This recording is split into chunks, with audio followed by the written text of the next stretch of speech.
आज बहुत ही शानदार खबर आई कि भारत के 8 नेवल पर्सनल को रिहा कर दिया गया है।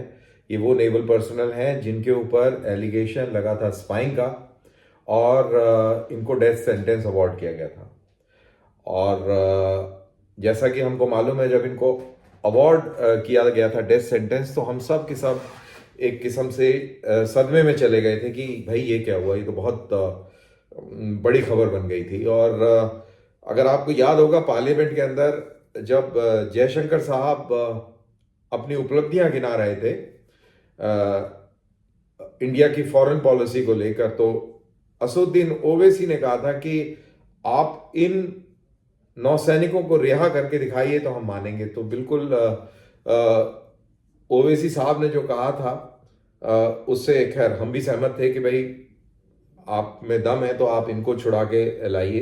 तो मेरे ख्याल से ये मानना पड़ेगा कि दम है, और इस दम के चलते हमने देखा कि ये 8 के 8 नौसैनिक जो हैं, भूतपूर्व नौसैनिक हैं, उनको रिहाई मिली। अब ये एक नेवल सबमरीन के ऊपर काम कर रहे थे, जैसा कि हमको मालूम है।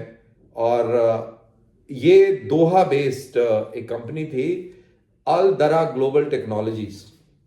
यहाँ पर ये लोग काम कर रहे थे, और इनको एस्पियोनाज के एलिगेशंस के ऊपर जेल हुई थी। इनको इनके ऊपर एलिगेशंस 2022 में लगे, 2023 मार्च में इनको कैद हो गई। फिर इनके ऊपर जो भी इनके सिस्टम से मुकदमा चला, और पिछले साल अक्टूबर में इनको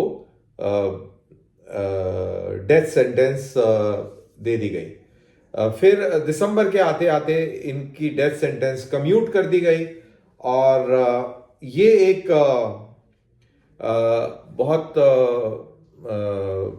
अच्छा एक लम्हा था, एक साई ऑफ रिलीफ था कि कम से कम इनकी डेथ सेंटेंस कम्यूट हो गई है। और कोई भी जानकारी ना तो कतर की तरफ से मिली, ना इंडियन हाई कमीशन की तरफ से मिली।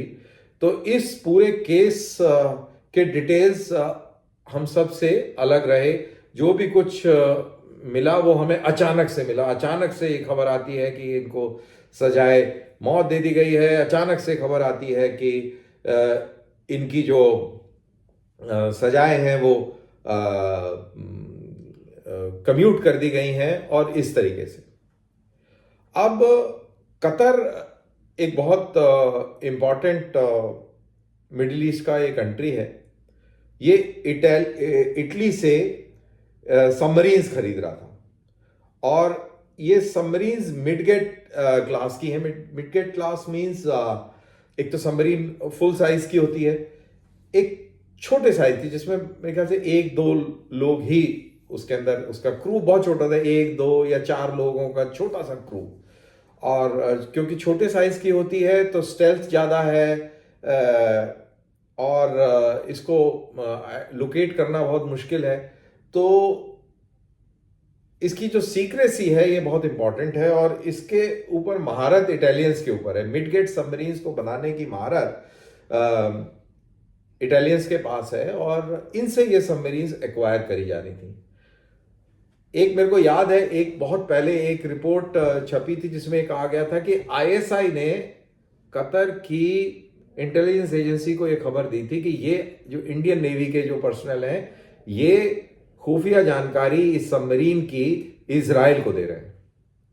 और इस एलिगेशन के चलते इनकी जो सिक्योरिटी एजेंसीज हैं उन्होंने इनको पकड़ लिया और इनको जेल में डाल दिया। अब सवाल यह है कि इनकी रिहाई हो गई है, लेकिन आगे से ऐसा ना हो तो इनके ऐसे में क्या सेफगार्ड्स होने चाहिए। मेरे ख्याल से जो भी डिफेंस पर्सनल हैं, रिटायर्ड डिफेंस पर्सनल हैं, वो किसी भी मुल्क की डिफेंस रिलेटेड कंपनी में काम करना चाहते हैं या काम करने का उनको ऑफर मिला है, तो उसकी क्लियरेंस भारतीय सरकार की तरफ से मिलनी चाहिए। ये तो जरूर है कि आप एक्टिव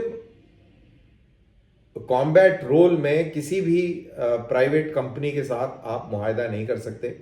जैसे आपको याद होगा, इराक के अंदर एक कंपनी थी ब्लैक वाटर्स, जहां पर बहुत सारे इंडिया के फौजियों ने दिलचस्पी दिखाई थी और कहा था कि ठीक है हम जाएंगे और हम इराक में अमेरिकन सैनिक के साथ कंधे से कंधा मिलाकर लड़ेंगे as part of black waters. लेकिन वो सारी चीज़ों की सैंक्शन इंडियन गवर्नमेंट नहीं देती है और देनी भी नहीं चाहिए। सिमिलरली अगर कोई इस तरीके की जो एक्टिविटी हो जिसके अंदर, जैसे कि ये नेवल जो हमारे पर्सनल थे ये वहाँ गए और वहाँ जाके इस सिचुएशन में फंस गए, तो इसके लिए भी सेफ गार्ड होना चाहिए। अगर ऐसी सर्विसेज हमको कहीं देनी है तो हमको इसकी जो सैंक्शन है ये यूनियन गवर्नमेंट के थ्रू मिले और गवर्नमेंट ऑफ इंडिया जो है उसकी बैकिंग हो, तो शायद इस तरीके के जो तमाशे हैं ये आगे